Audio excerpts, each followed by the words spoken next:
Hey everybody, Omar here, the Knife Shark guy, and I am back with another fun build video for you. And today I'm just going to do a quick discussion video on this particular custom. This knife has pretty much changed my life. Can I just say that? I'm such a fan of this guy. I really don't know what more how I can express that other than to explain why. And we're going to start this explanation with another knife that everybody's pretty much familiar with, which is the Zero Tolerance 0562. This has pretty much been a staple in everybody's knife collection. If you are a knife collector, you are no stranger to this knife. It has turned the EDC world upside down in many ways. Everybody just has nothing but great things to say about this particular piece here. This knife here has actually been modified because I've been looking for like the smoothest quality I can find. So what I did was I bought some, and also aesthetically I wanted to make it look really great. So I bought some, some screws. As you guys can see there, had it all colored up, and then standoffs are blue. So it looks really kind of pretty and everything. And I also changed the internals of this knife. This knife originally comes with steel ball bearings on it. I replaced them with ceramic bearings. As you can see, the knife is pretty well used. I mean, I've got that little nick of crap on there. It's a pretty well used knife, and with the ceramic bearings, it's a nice improvement.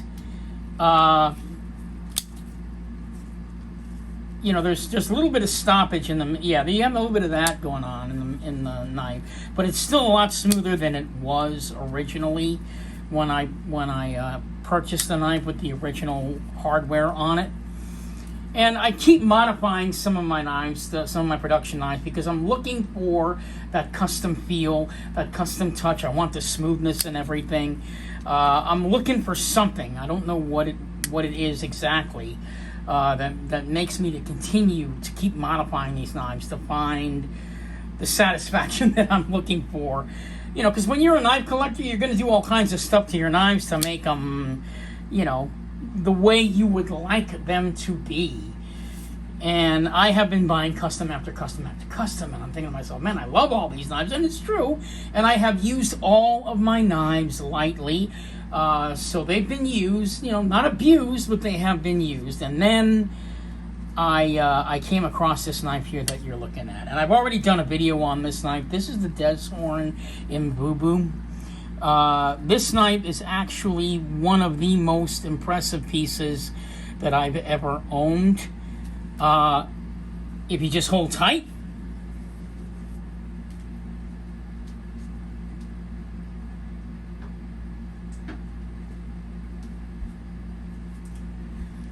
So much so, I love this knife so much so that I actually own two of them in my collection. Now, there is a difference between these two knives, and I'm going to get to why this knife impresses me so much. This knife, as you can tell, is the same exact model knife, but it's a lot thicker than this one over here. This one was actually made for me by Deshorn. This is a one-of-a-kind handmade piece. I'm going to say he's probably going to make this knife again. I don't know. But this is considered my one-of-a-kind handmade piece by Deshorn. It's in carbon fiber and orange blue G10. It's supposed to be my coronavirus knife. The blue represents the coronavirus and the orange represents hope that we would find a vaccine. And of course we have. So. And I love this knife. This knife actually runs on ceramic ball bearings, and it falls shut the second you open it. That's one of the reasons why I love this piece. It's just such an amazing knife overall. So as you guys can see that, it just falls shut the second you, okay? So the smoothness factor is absolutely overkill on this one. So now let's get to why this knife impresses me so much. First of all, the steel on this knife is a Nitrobe 77. This is a very, very special steel if you've never heard of it. It is a steel that is used quite often in South Africa, and it's getting harder and harder to find. Plus, a lot of experienced knife makers are the only ones you'll find using this steel, simply for the fact that it is a pain in the ass to treat.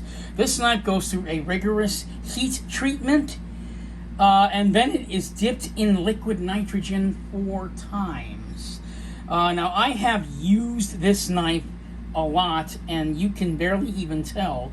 I mean, if you look closely in the light, there are a couple of scratches on there. Yeah, there it is.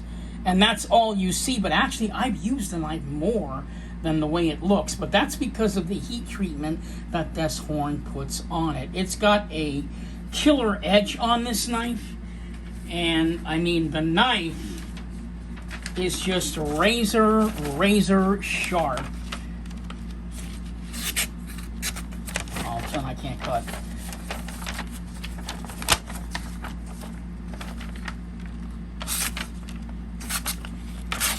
Oh, there you go. So awkward. There you go. I mean, it is just a killer piece of steel.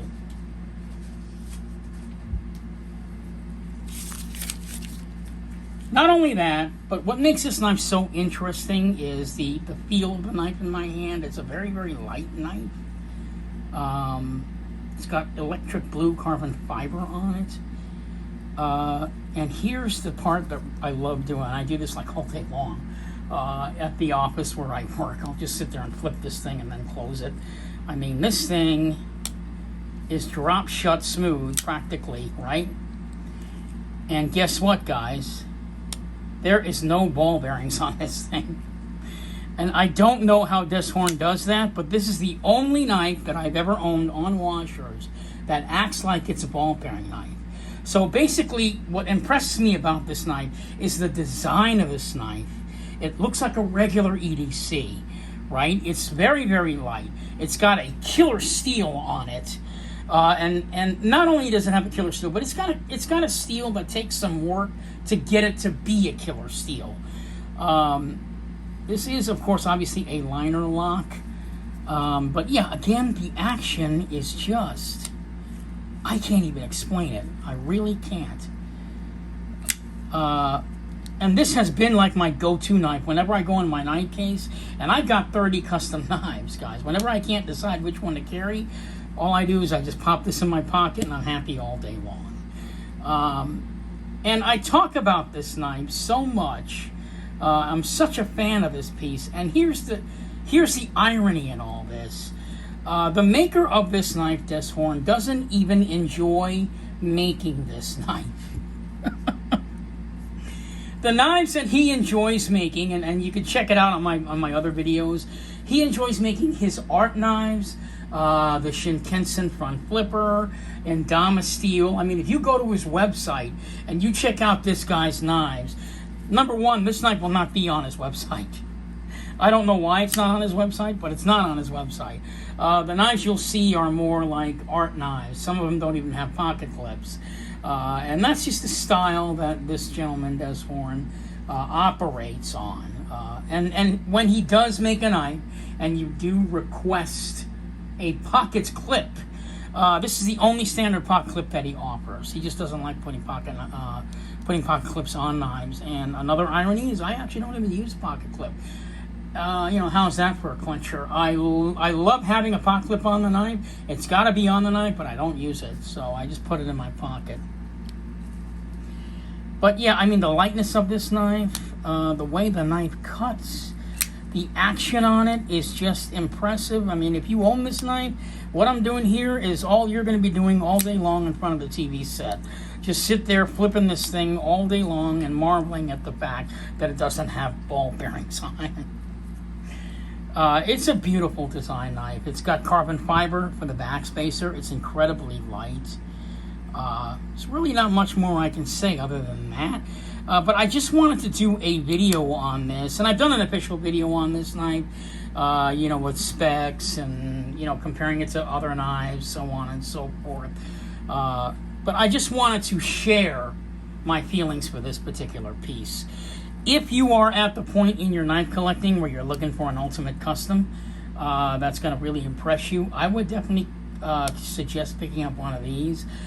You can contact Des Horn and ask him to make one of these for you. He's very, he's definitely someone you can definitely contact. He's not like one of these knife makers that you can't get a hold of and you can't get a knife made for you. Des Horn is definitely not one of those. I've got 6 of his knives in my collection. He is currently, and I'm not even going to say currently, he is just hands down my favorite South African knife maker, period, amongst all of them. I hate to say that and put down my other favorite South African knife makers, but this guy, as far as service, as far as quality, as far as what he puts out as a knife maker, impresses me to no end every time I order a knife from him.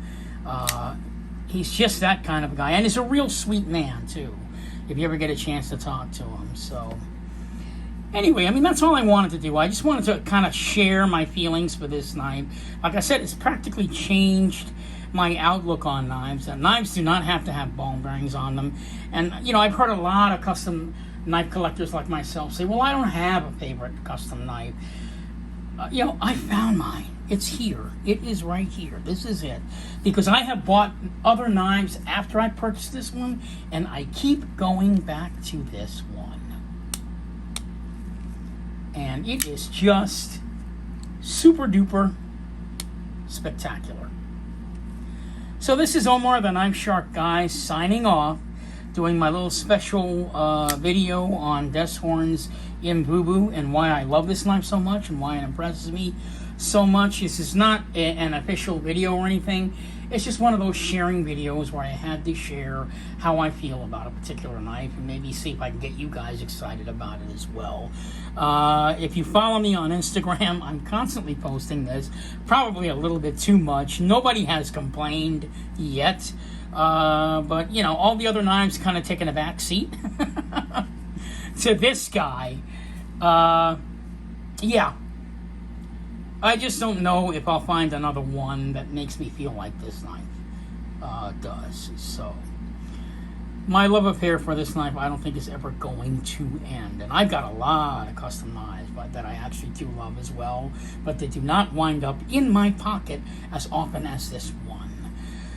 So, I will see you guys in my next video, which will be sometime next week. It's not going to be a knife video, although I do have a new knife coming. That knife hasn't arrived yet, and probably won't be arriving probably for another week and a half. That one you're going to watch. I'm kind of hoping everybody watches that knife video, because it is going to be a knife that's probably going to blow you guys away. And I'm just going to say one thing about that future video on that future knife. The knife that I'm going to do on that video is inexpensive. Inexpensive. Very, very inexpensive.